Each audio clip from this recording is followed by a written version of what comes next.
We've got 6 big shows to talk about this week, including the return of Gossip Girl and a spin-off of Ryan Murphy's very popular American Horror Story. Let's talk TV.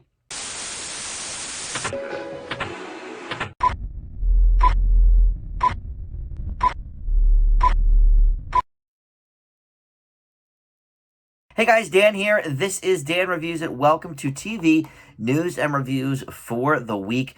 We've got 6 pretty big shows to talk about. Like I said, Gossip Girl, American Horror Stories. We've got the new show Schmigadoon on Apple TV Plus. It's generating a lot of buzz with Cecily Strong and Keegan-Michael Key. We've got Dr. Death with Alec Baldwin and Joshua Jackson, among others, over on Peacock. And an AMC show called The Beast Must Die. And a, I don't know, home improvement show, I guess you could say, called Secret Celebrity Renovation over on CBS. So we're going to get to all of that first, though. Some news for you. We've got several things to talk about on the renewal front. A lot of streaming shows getting renewed for new seasons. Loki. This was kind of a no-brainer. It just wrapped on Disney Plus, but they are giving it a season 2. I still have yet to watch more than the first couple of episodes, but I will definitely get to that before too long, and probably catch up on Falcon and Winter Soldier as well. WandaVision's the only one I finished thus far on that. But look, everybody's been talking about Loki. It was their highest-rated premiere from all the Marvel shows. So it makes sense they'll be doing a season 2 of that. And then iCarly for season 2 on Paramount Plus. Obviously, they are happy with the returns on that. I enjoyed that show, so happy to see that coming back. Rutherford Falls on Peacock is coming back for season 2. I really enjoyed this one as well. Ed Helms is one of the stars of that. And this show is very popular with critics as well. 94% on Rotten Tomatoes. So I'm certainly not alone in my enjoyment of that show. And then Evil, renewed for season 3 on Paramount Plus. This was sort of an interesting transition because it premiered on CBS like at this point almost 2 years ago, then took a year and a half off. CBS sort of was saying, yes, it's coming back, but, you know, with COVID and everything, they couldn't record new episodes. So finally they said, we're going to put it on Paramount Plus. So there's episodes for season 2 that are still coming up because Paramount Plus does the weekly model. So I think maybe half the season is up already, but already it's been renewed for season 3. And I haven't seen any of season 2 yet, but I did finish season 1. Really enjoyed it. A lot of really cool supernatural stuff going on there. So Evil coming back there. Power Book 3. This is sort of the gift that keeps on giving here. All of these shows, these Power spinoffs, I haven't seen any of them. And I thought about reviewing some of these spinoffs for the show here, but I've never seen the original Power, so I have no basis for any kind of knowledge about these characters. Like this one, for example, Book 3, Raising Kanan, is a prequel starring a 15-year-old version of 50 Cent's character in the original Power.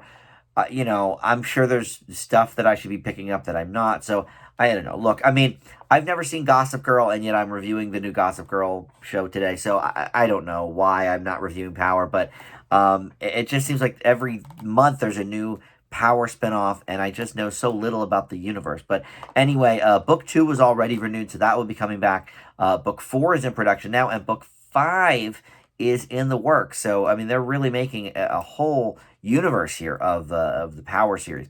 Bridge and Tunnel will be coming back for season 2 on Epix. I did not really care for this show. It stars Edward Burns. It is a half-hour dramedy about some guys and gals reconnecting from, I think it's from college, but could even be from high school. I don't really remember, but I did not care for that. And then finally, this is not necessarily a renewal per se, but the possibility of one down the road. So the TV show Rebel with Katie Seagal is taking the same course that ABC's For Life is taking, which is that IMDb TV has picked up the streaming rights to the already aired seasons of these shows. In For Life's case, there were 2 seasons. Rebel's case, just 1 season. I think it was only 8 or 10 episodes. It was short. But anyway, they've already kind of said that if For Life reruns do well there at IMDb TV, they could be picked up for a third season. And Rebel, same thing. If the reruns do well there, that will be picked up for a second go around on IMDb, who is sort of shoring up their originals slate. They've got the Alex Rider show. They've got the new Leverage spinoff, which I think we're going to tackle next week. So they're sort of trying to build up a little bit of a universe there. And to be honest, I only ended up watching I think the first episode of Rebel so I could review it. I thought it was okay, but look, I like Katie Seagal. Somebody whose opinion I do trust on TV shows really likes it and asked me to give it another shot. So I may do that once the episodes hit IMDb. And For Life, I haven't seen any of the second season. So if that's going off of Hulu and going on to IMDb, I will definitely be there watching episodes of that too. All right, so over to casting news. We've got Lily Singh, who has been given now her first post-talk show job. Her late night show got sort of canceled, but sort of ended at the same time, kind of mutually, I think. But NBC moving away from that late night talk show space at 1:35 in the morning. But she's going to join season 2 of the Kat Dennings show Dollface on Hulu, which I wasn't really a huge fan of, but I do like her. I'm not sure if I'll give Dollface another shot, but if you're a fan of hers, you can find her there. And then Kiefer Sutherland is going to be playing the president again, this time, though, not in a fictional role. He's going to be playing FDR in Showtime's The First Lady. It's going to be a ongoing series, but the first season specifically will focus on 3 First Ladies, and they have previously been announced, the actresses for that. Viola Davis, who also executive produces, she's going to be playing former First Lady Michelle Obama. Michelle Pfeiffer will play Betty Ford, and Gillian Anderson will play Eleanor Roosevelt to Kiefer's FDR, and that's all for season 1. I assume if they move into other seasons, they will do some of the other First Ladies, and maybe 3 per season is going to be kind of the norm. I think that's cool. I sort of hope they give it more of an honest treatment. I feel like a lot of times we get these things that are so overly fictionalized, most of it just isn't true. I like knowing about history, and it's so hard sometimes through movies and television because we just sort of invent so many different things. But I would like to see, sort of a straightforward and less kind of soapy show, but we'll see where it goes. And then this is very interesting. Jerry O'Connell is named the first ever male talk show, or male host, rather, of The Talk. And he replaces Sharon Osbourne when the show returns in the fall. Sharon was the last original member standing. It started off, I don't even know now, 15 years ago maybe, with Sarah Gilbert, who is, of course, now on The Conners. And she was still on it for a long time. I think she was on it when Roseanne season 10 came up, and maybe even the first season of The Conners. But with producing and everything, it just kind of got to be too much for her, so she took off. But Julie Chen, who left during the Les Moonves scandal because she's married to him. He was the president of CBS or something, or at least entertainment on CBS, something like that. So she left in that scandal. Leah Remini was only on for 1 season, and I think Holly Robinson Pete was the other original. But anyway, all of those have been gone for a while. Sharon left amidst some, controversy earlier this year with Piers Morgan. She had defended some kind of racist comments that he had made.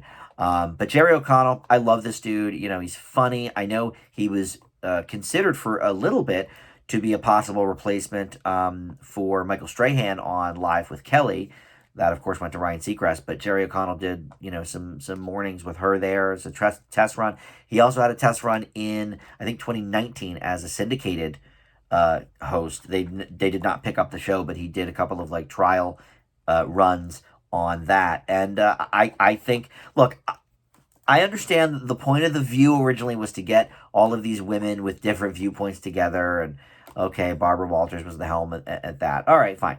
But now The View is almost no different viewpoints, especially now with Meghan McCain, the lone Republican sort of left on that panel. She's leaving, and who knows what who they'll get. But it's almost like 4 ladies on one side and 1 lady on another side is The View now. But I would love some male blood going into this. They tried to have a male version of The Talk a while ago. At this point, maybe nearly 20 years ago. But Dick Clark was on it. I think Donny Osmond was on it.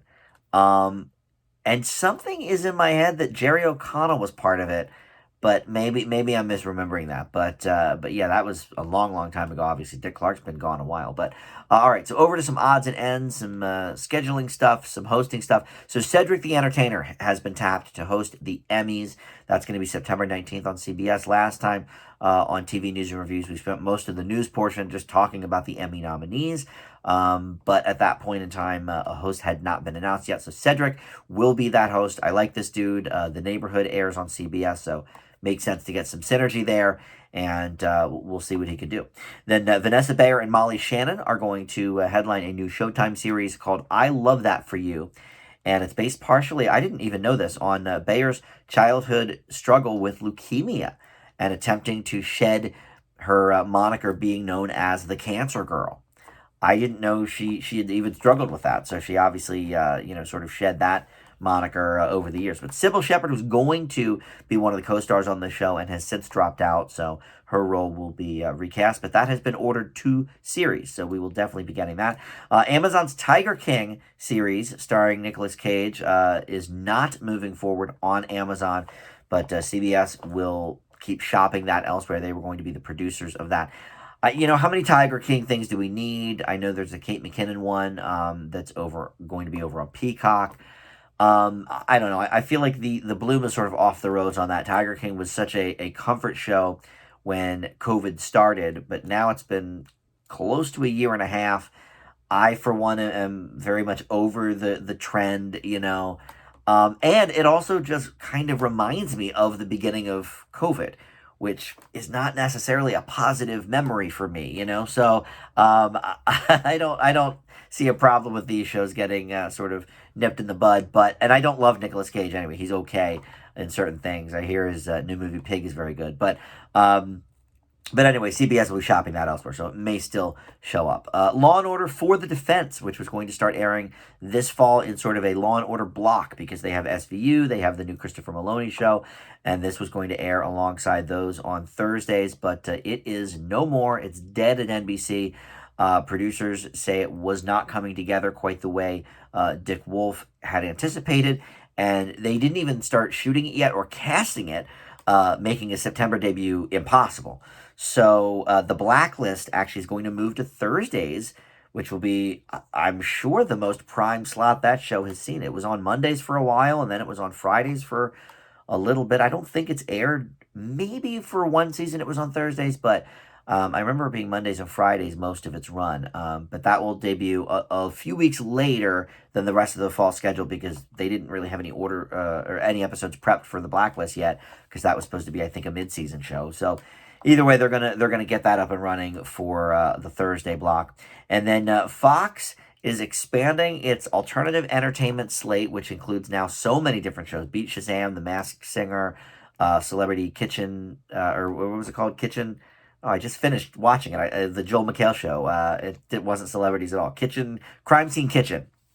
Loved that show. I highly recommend it. I gave it, I believe, an A- when I reviewed it for my game show reviews like a month ago. But I watched it week after week, and I highly recommend that show. But anyway, the new show for the fall on Fox's entertainment slate is Alter Ego. It's a special effects Masked Singer show meets The Voice meets American Idol. It's basically, up and coming singers or wannabe singers. But the panel will not necessarily see them. They will just hear them in a special effects sort of, virtual reality type thing. And the panel has been announced as Alanis Morissette, Grimes, Nick Lachey, who won last year's Masked Singer, and will.i.am on the panel, and then Roxy Diaz, who I'm not familiar with, but she hosted 106th and Park for a while. She's going to host this show. Look, I don't know. I end up falling for most of these shows on Fox. I didn't ever watch any more episodes of I Can See Your Voice or The Game of Talents. But Masked Singer is such a stupid concept, and I just kind of fell in love with it. So you never do know how they're going to turn out, and I think some of it does have to do with the camaraderie of the panel as well and the host. So we'll see. That should be airing Wednesdays after The Masked Singer, I believe, in the fall. So let's move over to the reviews. We've got 6 of them for you, and I once again, I went on vacation, so I fell about a week behind, which sort of helped out a couple of these shows that are airing weekly because I got to see an extra episode of them before we went to the review. So we start with Gossip Girl. Now, again, like I said up front, I have never seen the original Gossip Girl. I know the premise, and I actually know who becomes the Gossip Girl at the end of the series, which was sort of, one of the big mysteries in the series. But Kristen Bell here returns as the narrator, but many other things are different. So time-wise, it takes place within the same time period of real life, because the last show ended in 2011, and this show takes place about a decade after those events. So a new cast here of Manhattan private schoolers are going to, take some careful steps under the watchful eye of Gossip Girl, and it includes Jordan Alexander, Whitney Peak, Tavi Gevinson, and Eli Brown. All real newcomers. I mean, the only person you'll probably recognize if you watch this is Kristen Bell. And as far as I know, there aren't any other cameos or anything from that original series.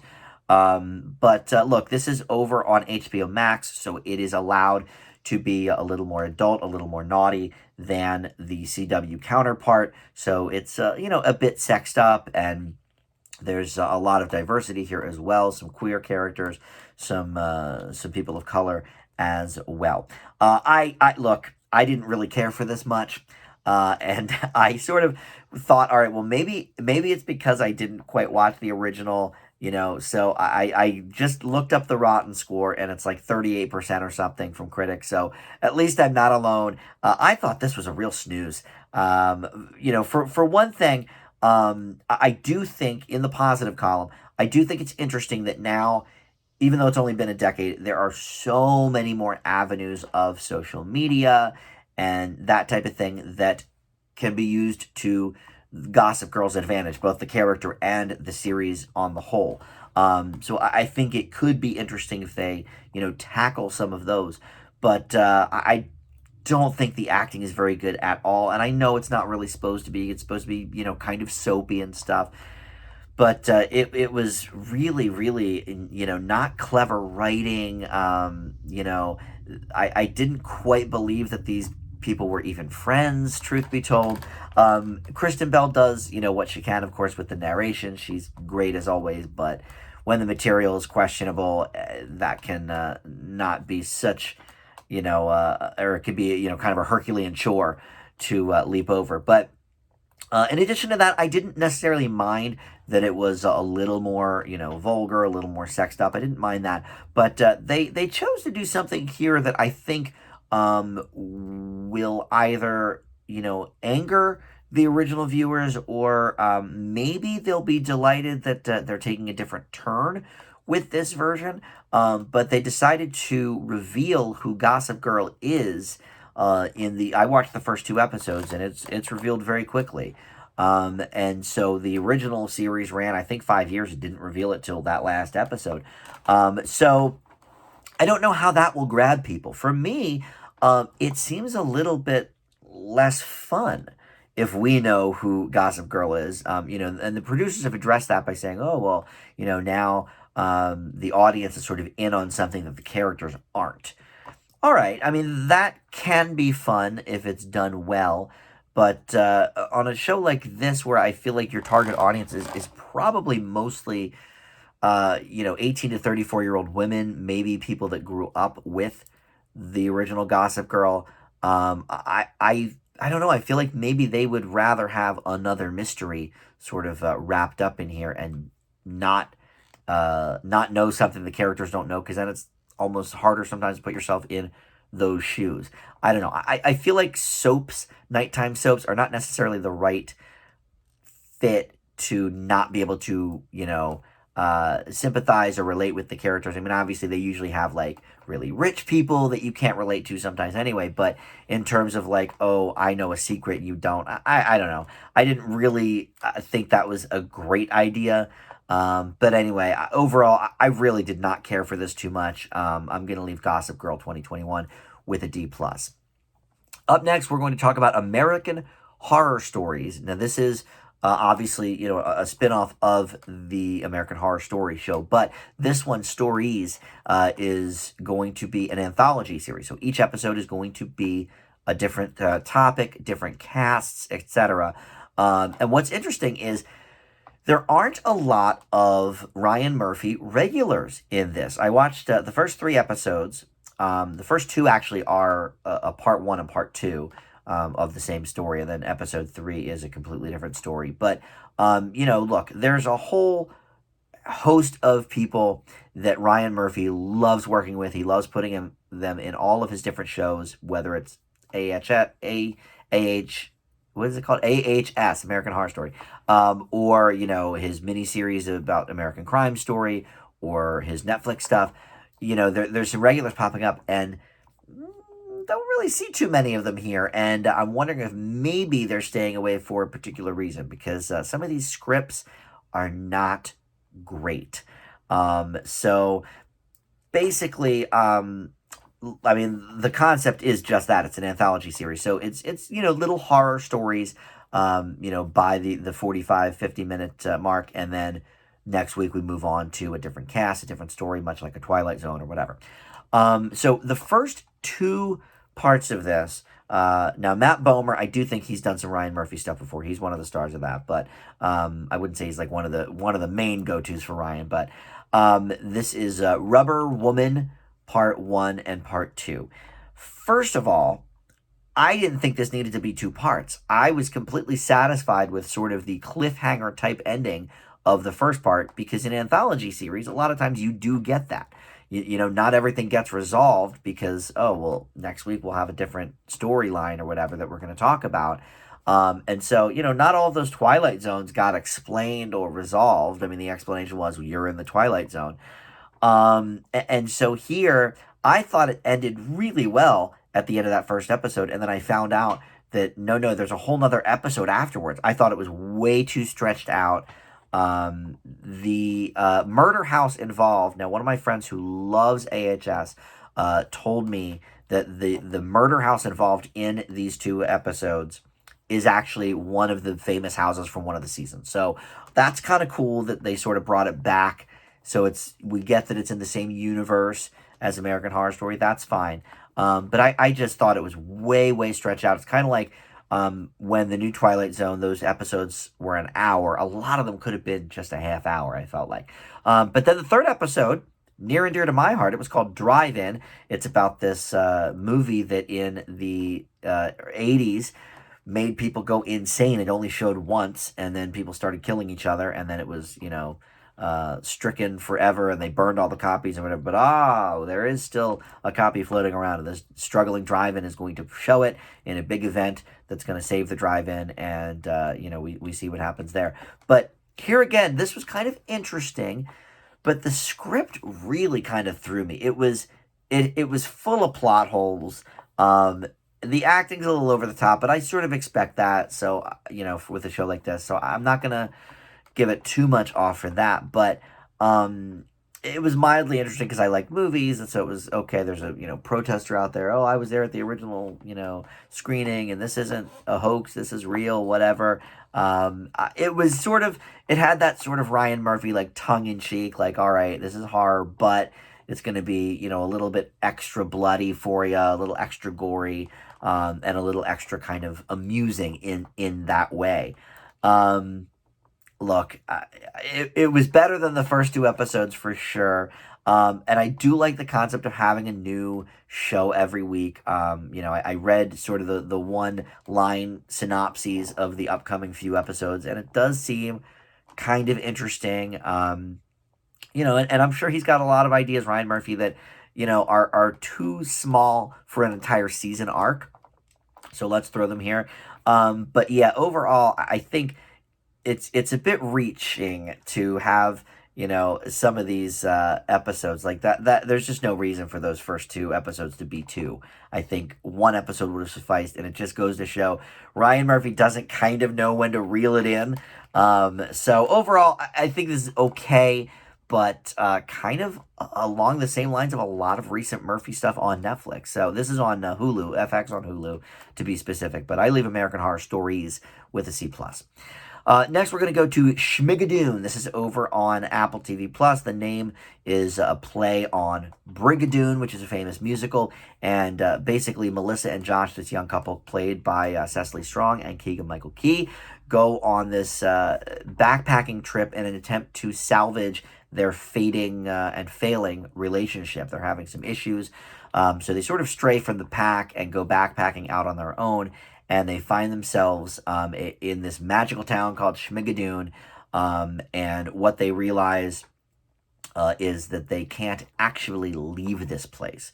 So at first it seems kind of charming. It's like straight out of a 40s or 50s musical, like Oklahoma, South Pacific, a lot of those Rodgers and Hammerstein type of plays and musicals. And even some of the songs are, sort of parodies of some of those songs. But they can't leave until they find true love. So now they're trying to search inside themselves for the true love, but also elsewhere in town. Oh, maybe I can find true love with somebody in this crazy town. Look, I'm a musicals fan, so this is something that made me laugh a lot. It spoke to me. I think it may be a bit too inside for your average, TV watcher.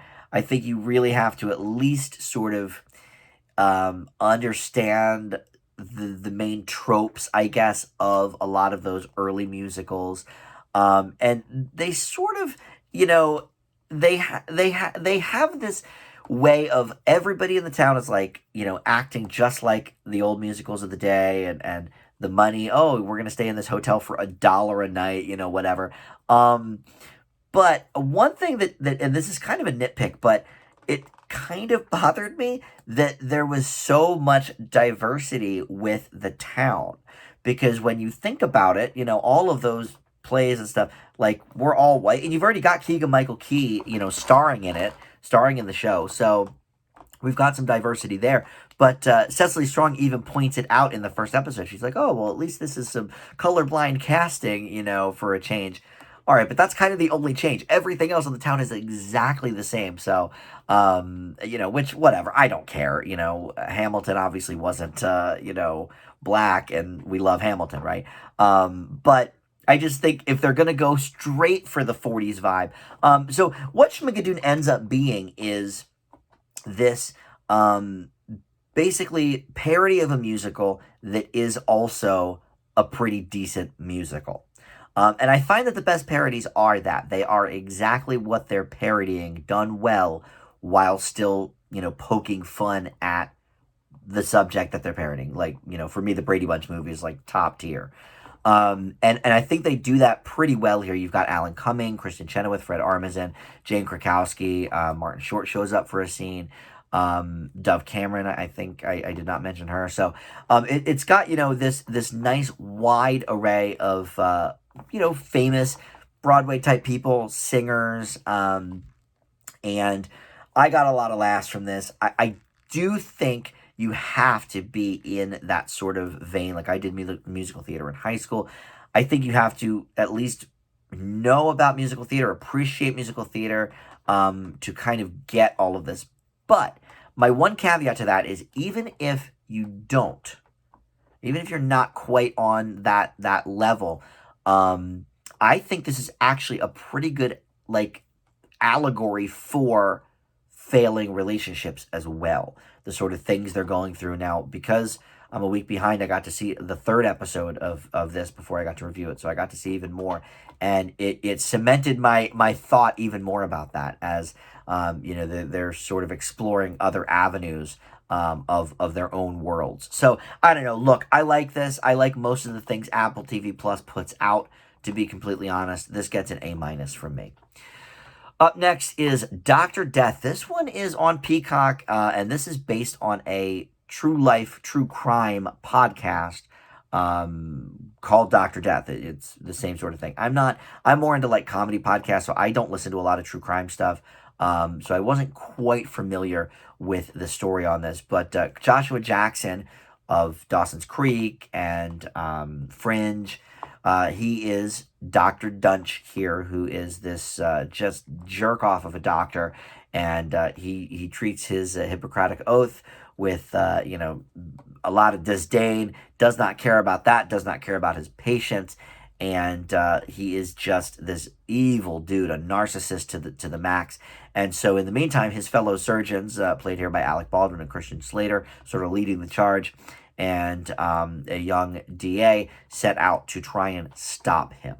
Now, this is shown in three different time periods because the quote unquote current time, that we were discovering the issues of Dr. Dunch is 2011, but then we also flash back to a few years ago when he was just getting started as a doctor, and then about 15 years before that, where he was in college.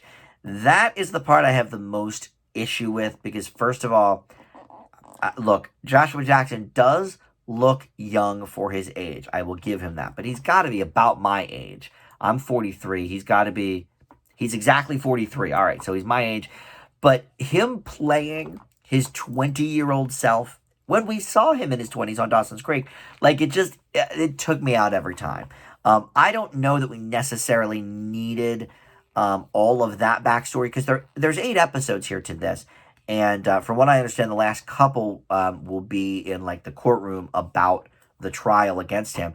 And so a lot of things, I guess, are brought up in there that we've already gone over in the flashbacks in these first couple episodes. So just because we're having Joshua Jackson play a 20-year-old, 21-year-old, the fact that we're then telling those stories again later on in the series, I think they probably could have gotten around that by either having a shorter miniseries, like 6 episodes instead of 8, or I don't know, maybe fleshing out some more of the current day stuff. But he is on fire in the present day stuff as Dr. Dunch. Growing up in the football player in college, I didn't buy any of that. But he is really like menacing and creepy in the present day. And look, I always like seeing Christian Slater, and Alec Baldwin as well is good here.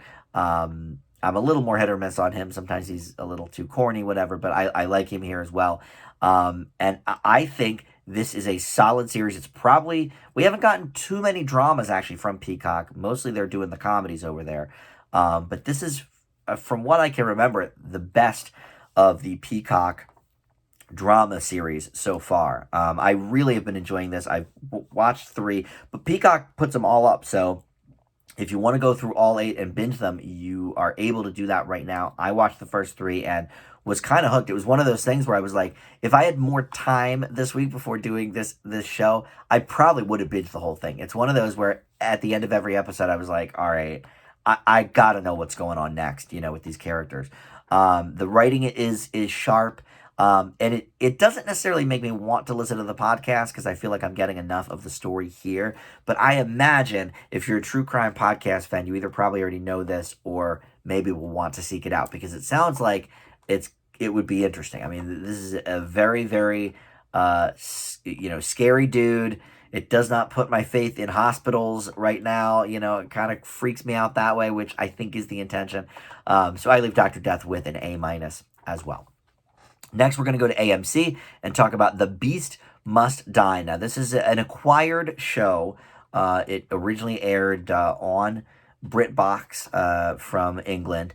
And so, this is one of these where, okay, AMC needs some filler because they couldn't produce enough standalone shows during COVID. So we're getting another one of these. But I don't know. I think it's cool to kind of get some outside stuff. So we're seeing some things from around the world. So this is a thriller show based on a novel by Cecil Day Lewis. And this basically follows this woman who lost her son in a hit and run. And she wants to hunt down and kill the person she believes is responsible. So it's up to her to try and figure him out. She is,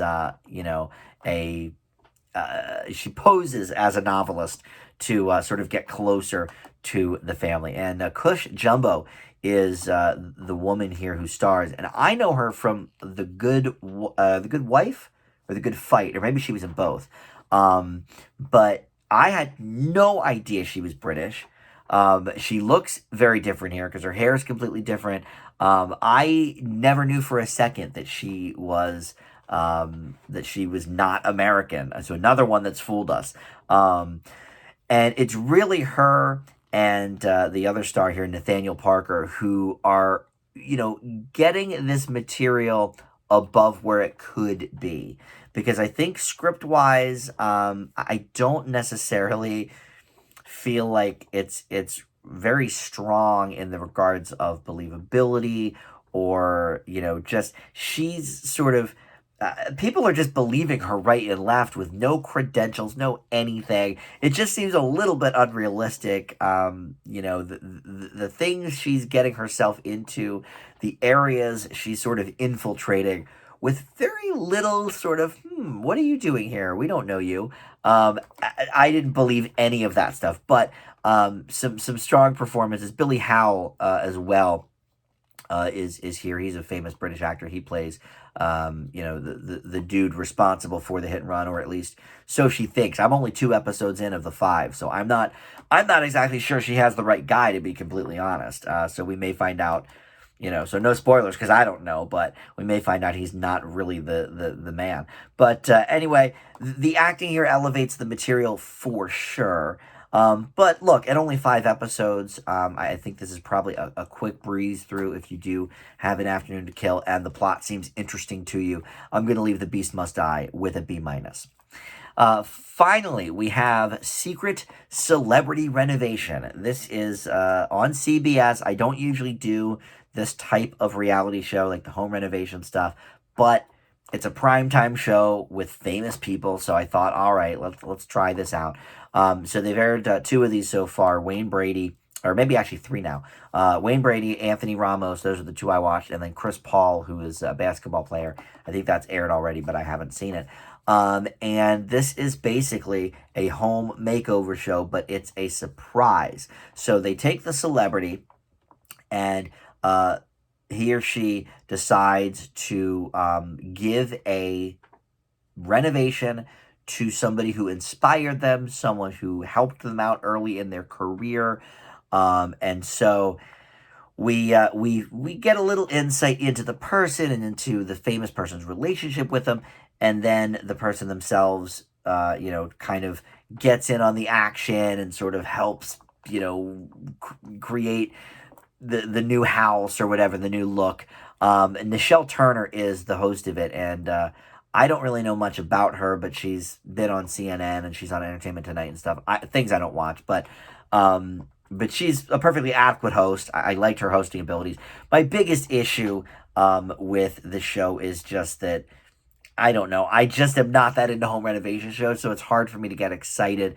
Like, when I think of makeover shows, I think the pinnacle probably for home makeover shows is I would think the Extreme Makeover Home Edition. I think that's probably like the tops, right? And I will admit, I actually used to watch that back in the day, Move That Bus, the whole bit.